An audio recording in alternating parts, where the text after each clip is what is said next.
আমি এমএলএ ড্রাইভারে কইলাম যে ভাই নাকি ধান ভাঙ্গে আনু, আমার কাছে না তোর মতন মানুষ ভাঙ্গাই। তার মানে কি হচ্ছে বন্ধুরা, ঘুরে থেকে না করলে তো বুঝবো না। আজকে সকালে আমার মা কাছে ধান ভাঙ্গান লাগবো, চাল নাই, ধান না ভাঙ্গাইলে না খেয়ে থাকুন লাগবো। আমি আবার কইলাম যে চাল নাই, তাতে কি হচ্ছে, খিচুড়ি রানবেন, খিচুড়ি খেয়ে থাকুন, তাও ধান ভাঙ্গি হারুম না।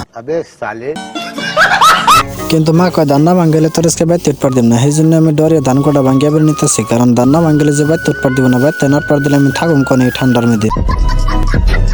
আর এই ধান ভাঙ্গাটা মনে করো আমার জীবনের পার্মানেন্ট একটা কাম। আর কারণ আমি যদি মইরাও যাই, তা ওই কবর থেকে উঠে আমার ধান ভাঙ্গিয়ে দেন লাগবো। ওই বন্ধুরা তুঙ্গ কার কার জীবনে এরকম ধান ভাঙ্গানোর চাপ থাকে একটু কমেন্ট করে জানাবে। কিন্তু আমরা কিন্তু এরা মেল করে পাইছি। আর এই যে দেখো কত ভুট্টা ভুট্টা বস্তা মেঘলে উঁচে করে নামাই বানিয়েছে। ওই বন্ধুরা আমার মেলা শক্তি, তাই না?